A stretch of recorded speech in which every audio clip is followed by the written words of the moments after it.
Often we're told that you have to be rigid to be strong, but I'm interested in how being yielding can also be a source of strength. With this show, Soft is Strong, the way you move through the space, the way the audio guides you, the imagery, the different materials from the string to the light bouncing around in the installation, all of these things I hope to kind of slow people down a bit. For softness not to just be a metaphor, but to be something that can be felt through these works. My mother is from Liberia, my father is from Kenya, and I grew up in the South in the United States. I live in New York now for 11 years now, but I grew up in Nashville, Tennessee, and Louisville, Kentucky. Throughout the exhibition, the color blue echoes in opposition to that phrase, Blue Lives Matter. Blue as a color of freedom, blue as a color of calm, the ocean, the Black American blues tradition, which has inspired some of the sound in the exhibition as well. How do we create new symbols that reflect us and relay philosophies of life? I think a lot about translation, how something becomes something else in various senses of the word. The piece, New Patterns, it started as a drawing. In digital space became replicated. I'm also interested in pattern as it relates to cultural identity, and I was thinking about traditional kente cloth from Ghana, West Africa. More and more kind of wanting to create my own patterns that incorporate the different places that have influenced me. The print framed on the New Patterns wallpaper is called The Fragrance of Our Blooming, and it pairs an image of hands clasped together as though in prayer upside down with kind of a constellation of text that says, "In defense of flowers." It's a fragment, so you don't see the face, you don't see the rest of the body, and it's possible that it could be many different bodies, and that's important to me, that there is this open-endedness to who it could be. Especially, the Black body, dark skin, what is often in this society construed as menacing or violent, etc. But really claiming that softness through the gesture, through the language.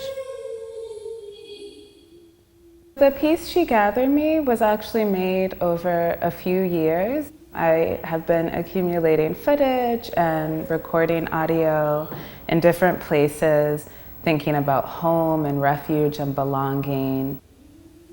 I grew up moving around a lot, and as an artist, doing residencies and things like that, I've kind of continued to live that lifestyle.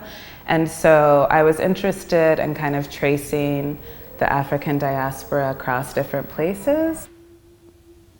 There are parts that are filmed and recorded in New York City, parts in the Dominican Republic, Santo Domingo, Johannesburg, South Africa, and parts from Tulsa, Oklahoma.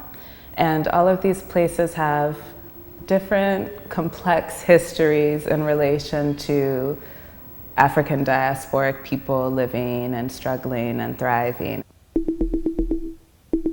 For a long time, I felt like to feel fragmented means to feel homeless or placeless, and it's this bad thing. And thinking about gathering, like this method of assembly, that within the disparate, within the multiplicity, there's this new kind of belonging that can emerge. And so the video is really kind of a meditation on that through a nonlinear, multivocal approach. I really wanted to create a sense of immersion. For me, Mylar is interesting as this reflective material. It allows as well for the image, the projection, to not be confined to the wall. To go back to the title of Soft is Strong, Mylar is this very thin material, but it has a high tensile strength. It's very resilient. Thinking about diaspora and migration, there's a lot of motifs of water and of ocean and of voyage that come up, and so the material reflects that too. Certain phrases appear again and again. Who Africa'd my America? Who America'd my Africa?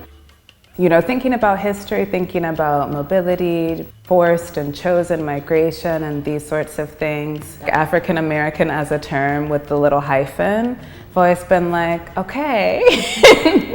Because for me, it was like, I am both African and American in a very direct sense, you know, like my family came over here from the continent.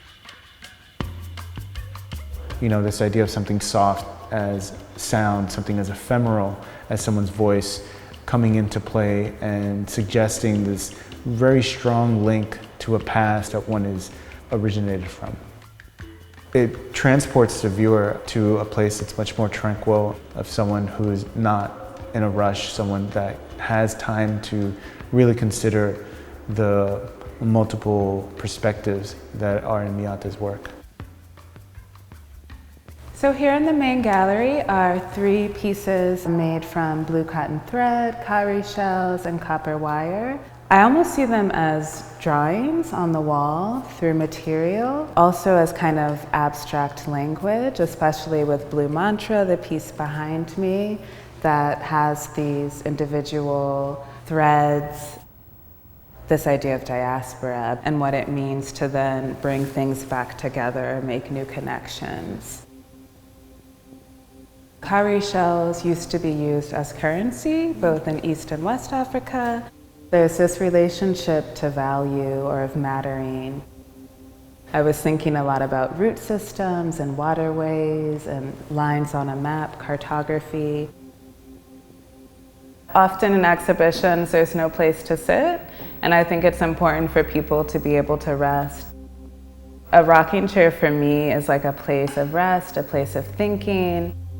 In the show, they face video works, and often I feel like people just kind of drive by videos, but wanting to invite people really to spend more time with the work in a way that is comfortable for them. She Gathered Me, the video installation, the title comes from a line from Toni Morrison's novel Beloved. One of the characters is sitting in a rocking chair. So just wanting to also pay homage to that, rocking chairs, as they've been important in specifically Black Southern traditions in the US.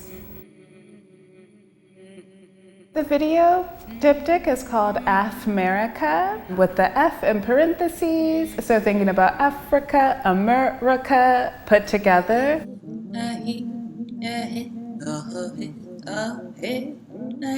So I was interested in the fragmentation within the text, and the audio is me riffing off of what is known as the Black American national anthem, Lift Every Voice and Sing, and All Hail Liberia Hail, to kind of call attention to those historical and ongoing entanglements between the two places and the imaginaries kind of the two places.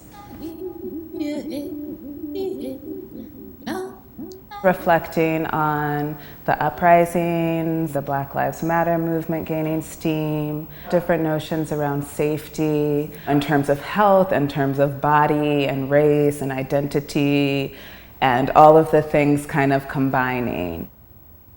I really want to just kind of create this space of meditating and reflecting on different ideas. All my life I've been told, oh, you're so sensitive, as if it were a negative thing. More and more I'm embracing that sensitivity, because I think it also means that I'm receptive.